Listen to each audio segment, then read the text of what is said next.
आइए कटी कहानी आपके सामने प्रस्तुत करें। भारत के वर्तमान हालात पर स्वर्ग में विराजित स्वर्गपुरी में भी हड़कंप मचा। देवताओं में हड़कंप मच गया कि अरे ये क्या हो रहा है भारत में। उनका कि नहीं, अपना प्रतिनिधि भेजिए, जाके देखिए कि आखिरकार हो क्या रहा है ये और इसकी सच्चाई क्या है। अब वहाँ पर आया कि जाएगा कौन, नारद तो है नहीं, नारद को भी भेजते तो क्या करते। तो उन्होंने कहा कि नहीं, ऐसे आदमी को भेजो कि जो वास्तव में सत्यवादी हो। नारद भी सत्यवादी थे, परंतु नारद जी कई दूसरे काम में लगे हुए थे, इसलिए उन्होंने सत्यवादी राजा हरिश्चंद्र को स्वर्गलोक का प्रतिनिधि बनाकर भारत भेज दिया। ठीक है, अब देवताओं का आदेश है, राजा हरिश्चंद्र पूरा पालन करने लगे। वे सीधे भारत आ गए। भारत में आकर उन्होंने भारत के राष्ट्र संचालकों से संपर्क किया कि भैया बताओ क्या स्थिति है, ये क्या हो रहा है, क्या हो रहा है। सब सकुचा गए, कोई बोलने की हिम्मत नहीं करी किसी ने। और उन्होंने कहा कि हम क्या बताएं, अब आप तो स्वर्ग से आए हो ना, तो आप खुद ही देख लीजिए कि क्या हो रहा है। हम नहीं कह सकते कि क्या हो रहा है।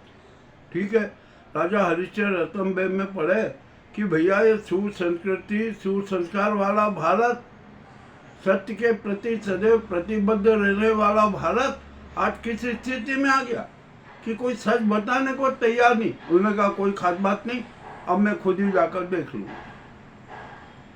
तो राजा हरिश्चंद्र ने पूरा देश का नक्शा देख लिया और बोले यार ये क्या हो रहा है यहाँ पर। ये सीमेंट कंक्रीट के जंगल उगाए जा रहे हैं मंदिरों के स्थान पर, और मंदिरों का भी रूप भी बदल दिया जा रहा है। तो अब ऐसे वातावरण में देवताओं का वास कैसे रह सकता। ठीक है, वो चल दिए। उन्होंने कहा कि नहीं, कोई ना कोई ऐसा घोटाला है, कहीं ना कहीं ऐसी बाधा है जिसके कारण ये सारे नाटक हो रहे हैं। देव मंदिरों का अस्तित्व भी खतरे में हो रहा है। उन्होंने कहा कि जो महालोक बनाने का एक रोग लग गया है ना, ये सबसे बड़ा खतरनाक रोग है। अरे महालोक बनाने के आड़ में किस प्रकार के छात्र खेला होते हैं, कमीशनबाजी होती है, भ्रष्टाचार होती है, उसका उन्हें संज्ञान हो गया। उन्होंने वो पॉइंट नोट कर लिया। अब उसके बाद में वो जहाँ भ्रमण करते वहाँ पर भ्रष्टाचार नजर आता। हर जगह धन धन धन चाहिए, इसके अलावा कुछ भी नहीं चाहिए। न सुसंस्कृति चाहिए, न सुसंस्कार चाहिए, न सत्यवादिता चाहिए, न राष्ट्रवाद चाहिए, न समाजवाद चाहिए, कुछ भी नहीं चाहिए, न सनातन धर्म चाहिए। उन्होंने जो कहा कि नहीं नहीं, अरे ऐसा कैसे हो गया भारत में। तो उनको एक ख्याल आया। एक छोटा सा बच्चा उनके सामने आया। उन्होंने कहा प्रभु और आप आए हैं। उन्होंने कहा हाँ मैं आया हूँ यहाँ जानने के लिए। उन्होंने कहा सर यहाँ भारत से तो देवी देवता जितने थे ना सब लोग हो गए, अब मैं यहाँ पर है ही नहीं। तो उन्होंने कहा भैया बिना देवता के भारत कैसे चलेगा। उन्होंने कहा नहीं सर चलेगा, पर यहाँ पर है ना अब देवता, एक नए देवता पैदा हो गए। दो उनके जो चिंटू है ना, 2-3 प्रकार के चिंटू भी पैदा हो गए। उन्होंने कहा भैया बच्चे तुम बताओ ऐसा कौन सा देवता हो गया। उन्होंने कहा सर भारत में भ्रष्टाचार देवता पैदा हो गया, धन देवता पैदा हो गया, कमीशन देवता पैदा हो गया, और पक्षपात वाला देवता पैदा हो गया, और पूरे भारत में उनके ही मंदिर बने, सब में वही बैठे हुए थे। तो बालक से पूछा कि अरे राम मंदिर का क्या हुआ। अरे उन्हें कहा राम मंदिर की बात तो छोड़ दिए, राम मंदिर, कृष्ण मंदिर, और भी न जाने कितने कितने मंदिर है, सब में बड़े बड़े घोटाले हो गए। बुगला मुखी के मंदिर में, माता मंदिर में, सब दूर बड़ा विचित्र खेला हो गया। तो उन्होंने कहा भैया राम मंदिर में क्या हो गया। अरे उन्होंने कहा कि जो घोषणा की थी कि हम तो राम को लाए हैं, और वहां तो रामधन पे ही डकैती हो गई। तो आखिरकार हरिश्चंद्र बोले ये कैसे हो गया। उन्होंने कहा हो गया सब, वो मर्यादा पुरुषोत्तम राम थे, अब उनकी मर्यादा तो सब समाप्त कर दी। और ये कलयुगी जो भ्रष्टाचार के देवता है ना, इनकी संस्कृति आ गई। उनका ये मंदिर निर्माण में कितना व्यय हुआ होगा? अरे उनका साहब अब ये मत पूछिए। उनका इसका एस्टीमेट बना था 800 करोड़ का और व्यय कर दिया 2200 करोड़। ये 1400 करोड़ किसकी जेब में चले गए कुछ समझ में नहीं आया। अब पूर्ण पुरुषों तो भगवान श्री कृष्ण के मंदिर में भी डकैती हो, सब कुछ हो गया। और अब तो यहाँ मंदिरों में है ना, मंदिरों में, आराधना स्थलों में धर्म की चोरी, छाती ठगी, लूट, नाटकबाजी। और अब तो क्या है, यहाँ प्रसाद में भी चोरी होने लगी। प्रसाद तक में यहाँ नियत खराब कर दी। जो भगवान के दल्ले बनते थे ना, उनकी इतनी नियत खराब हो गई। वो बेचारे राजा हरिश्चंद्र अवाक रह गए कि अरे सूर संस्कारी और सूर संस्कृतवादी भारत की यह स्थिति हो गई। उन्होंने कहा सर आप रुकिए और आपको बताता हूँ कि यहाँ पर किस प्रकार के धन देवता का जादू चल रहा है। तो बोले बेटा बताओ बताओ, तुम तो वास्तव में सत्यवादी लगते हो और शायद तुम है ना इस कलयुग के प्राणी नहीं लगते हो। चलिए ठीक है, उन्होंने बताया। उन्होंने कहा साहब यहाँ पर हाईवे और कॉरिडोर बनाने की बात है, ठीक है। उन्होंने कहा अच्छा है ना, विकास हो रहा है? उन्होंने कहा हाँ साहब विकास हो रहा है, बिल्कुल विकास हो रहा है। उन्होंने कहा एक दिल्ली से कानपुर तक का हाईवे बना, वो 47 करोड़ का था और वो पहली बारिश में बोल गया, सड़कें उखड़ गई, ये हो गया वो हो गया, और किसी पर कोई कार्रवाई नहीं। उन्होंने कहा भैया उसका कौन ठेकेदार था? उन्होंने कहा साहब ठेकेदार भाजपा के सांसद के भाई की कंपनी का ठेका था। तो उनका जब तो बड़ी कठोर कार्रवाई होगी। उन्होंने कहा हाँ साहब बहुत कठोर कार्रवाई हुई और ऐसी कार्रवाई हुई कि आप भी आश्चर्य करोगे कि जिसने जो घटिया निर्माण किया था ना, उसको सड़कें और बनाने के लिए 3700 करोड़ रुपए का नया और ठेका दे दिया कि भैया तुम तो वैसे ही बनाते हैं। और हमारा कमीशन का ध्यान रखना, मोटा माल का कमीशन हमारे जेब में आ जाना चाहिए, उसमें हम सब बांटते हैं। मैं अकेला नहीं खाता हूँ, मंत्री है, पार्टी है और दूसरे दल्ले हैं, एजेंट हैं, पत्रकार हैं, सबको हम प्रसाद बांट देते हैं, ठीक है भैया। सत्यवादी हरिश्चंद्र तो और मिश्रित हो गए। कह रहे उन्होंने कहा आप ये क्या कह रहे हैं, ऐसा हो रहा है भारत में? हाँ उन्होंने कहा साहब ऐसा हो रहा है। उन्होंने कहा और कुछ नई बात है क्या? उन्होंने कहा हाँ साहब बहुत सारी बात है, आपको बताता हूँ कि भ्रष्टाचार देवता कहाँ कहाँ तक फैले हुए और उनका प्रभाव तो है ना महानगर से लेकर गांव की पगडंडी तक फैला हुआ है। हर पंचायत में कहीं ना कहीं, जनपद में, पंचायत में, सरकार में, राज्य सरकारों में, केंद्र सरकार में, सब दूर भ्रष्टाचार देवता का वर्चस्व चल रहा है, सब उनकी पूजा कर रहे हैं। उन्होंने कहा तुम्हारे पास में कोई ऐसा प्रमाण है? उन्होंने कहा है।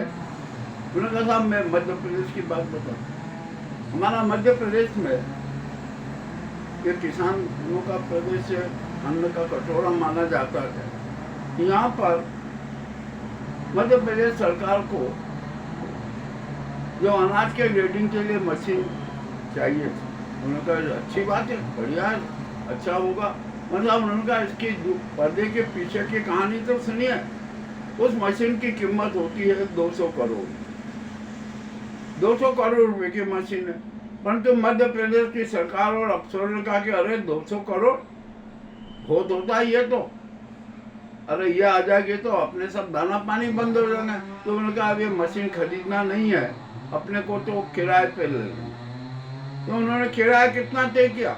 200 करोड़ की मशीन का 1200 करोड़ रुपया वार्षिक किराया तय किया। अब आप इससे देख लो कि जो भ्रष्टाचार देव है वो कितने सबल है। इन्होंने तो सब देवी देवताओं को पीछे छोड़ दिया कि तुम चले जाओ स्वर्ग, यहाँ मत रहो। ऐसे 30,000 करोड़ की जल मिशन योजना थी, उसमें मंत्री महोदय 1,000 करोड़ हड़प। वाह, इससे बड़ी बात तो क्या हो सकती। अब यहाँ पर और आगे चले हरिश्चंद्र। उन्होंने कहा जरा मैं महाकाल के भी देखूं। तो जैसे ही आए तो वो महाकाल का मंदिर ही देख नहीं सके, उनको प्रवेश द्वार ही नहीं मिला कि मैं किस प्रवेश द्वार से जाऊँ। उधर से जाओ, वहाँ के दिन वहाँ जाओ, उधर से वहाँ जाओ। तो वहाँ के जो कुछ कारकुन थे ना, उन्होंने कहा कि महाराज कहाँ जा रहे हो? उन्होंने कहा कि शीघ्र दर्शन की रसीद कटवा लो और प्रसाद देना तो उसका भी एडवांस दे दो, हम आपको प्रसाद भी ला के दे देते हैं। हरिश्चंद्र ने कहा कि भैया ये 250 रुपये लो और शीघ्र दर्शन की रसीद दे दो। उन्होंने रसीद ली। अब वो अंदर चले गए, वहाँ देखा तो महाकाल का स्वरूप ही दूसरा, महाकाल थे ही नहीं वहाँ, उस मंदिर में महाकाल थे ही नहीं। उनको बड़ा आश्चर्य हुआ, तो उन्होंने स्वर्ग में फोन लगा कर पूछा देवी देवताओं से, कह रहे यहाँ तो महाकाल तो है नहीं, कहाँ चले गए? क्या कैलाश पे बैठे हैं?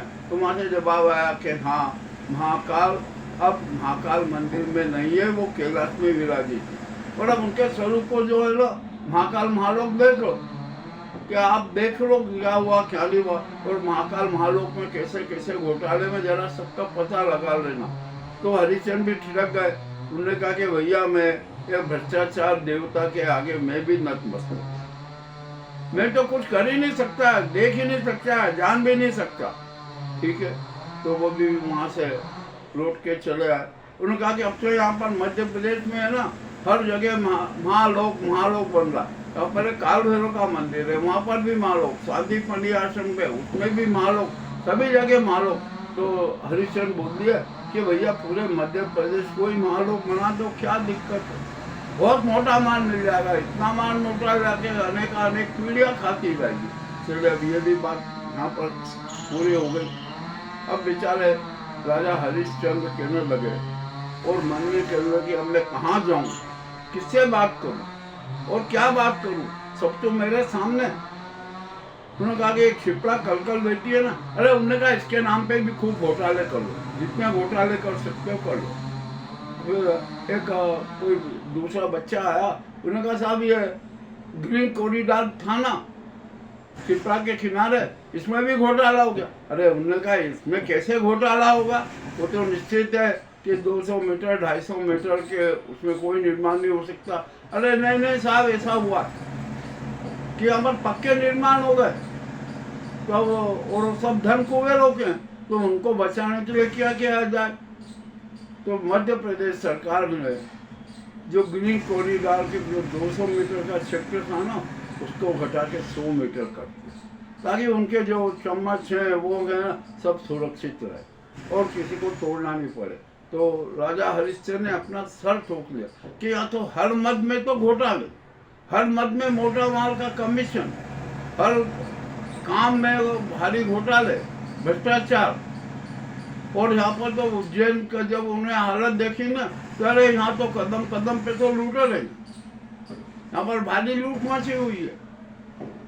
वो सीधे उज्जैन से है ना, वो लोग कहीं नहीं गए, भोपाल भी गए, उन्होंने देख लिया। अरे मैंने कहा मैंने सब दूर से ही देख लिया कि क्या हो रहा है मध्य प्रदेश में, क्या हो रहा है छत्तीसगढ़ में, क्या हो रहा है महाराष्ट्र में और सब जगह क्या हो रहा है। तो उन लोगों को एक छत्तीसगढ़ से एक आवाज़ सुनाई दी, क्या राजा हरिश्चंद्र जी एक बात सुनिए, यहाँ पर जो भारत के प्रधानमंत्री थे ना अटल बिहारी वाजपेयी, उनके नाम से भी घोटाला हो गया। उनकी मूर्ति ब्रॉन्ज की बनना थी, सीमेंट की बना दिया और उस पर ब्रॉन्ज का पेंट कर दिया। पहली बारिश में वो हो गई और वो जगह जगह से जो पेंट था वो उखड़ गया और वो सीमेंट का जो स्वरूप था वो उजागर हो गया। तो राजा हरिश्चंद्र ने अपना सर ठोक लिया। उन्होंने स्पष्ट कह दिया कि अब यह भारत सुधरने का नहीं, भारत महापतन की राह पर। और एक संदेश आया, अरे सर ये संघ है ना, ये तो बहुत बड़ा और पावन है, इतना पावन है कि हद से ज़्यादा। उनका क्यों क्या हुआ, उनका ये हिंदुत्व के ठेकेदार हैं, सुसंस्कृति सुसंस्कार के ठेकेदार हैं, हिंदुत्व के ठेकेदार हैं, सनातन धर्म के ठेकेदार हैं। और इतने बड़े ठेकेदार हैं, इतने बड़े ठेकेदार हैं कि जिसकी कोई सीमा नहीं। और इन ठेकेदारों की भूख इतनी लंबी भूख है कि हद से ज़्यादा धन और जमीन की भूख इनमें गए, सत्ता पर नियंत्रण की भूख इनमें गए, ये सब कुछ हो रहा है। और उसी की आड़ में भारी खेल चल। अरे महाकाल के चंदे तक को यहाँ पर भारत माता मंदिर बनाने में लगा लिया, क्या चाहिए। भक्त निवास बना दिया, वहाँ पर भी एक व्यवसाय चालू कर दिया। यानी हिंदुस्तान में धर्म और आराधना स्थलों को, देव स्थलों को, मंदिरों को व्यवसायिक केंद्र बना दिया। हरिश्चंद्र ने सोचा कि नहीं, अब कहीं नहीं जाना, मुझे तो वापस स्वर्ग में ही लौटना और रिपोर्ट देना है कि अब भारत का भाग्य सूर्य अस्त होते जा रहा है, भारत महापतन के कगार पर है। ये कोई मैंने जो बात, ये कहानी कही है ना, ये अति रोचक कहानी है और इस कहानी का हर अंश सही है। तो उसी समय एक आवाज़ आई, अरे भैया साहब, हरिश्चंद्र जी आपने नई संसद देखी नहीं दिल्ली की? अरे उनने कहा बात छोड़ो, मुझे पता कि उसका जो प्रारूप बनाने में 5 करोड़ का ठेका दिया था, मुझे पता है, और निर्माण करने में भी उसी कंपनी को ठेका दे दिया जिसने प्रारूप बनाया। और ये ठेकेदार ने क्या क्या पता है, सोमालिया के रिजेक्ट मॉडल में थोड़ा अल्टर करके नया स्वरूप दे दिया। वाह, राजा हरिश्चंद्र ने अपना सर ठोक लिया कि काश अब ये मेरी आंखों की रोशनी चली जाए, अब मुझे कुछ भी नहीं देखना, जो देखना था वो सब कुछ देख लिया। ये अति रोचक कहानी आपको कैसी लगी हमें अवश्य बताएं। बहुत बहुत धन्यवाद।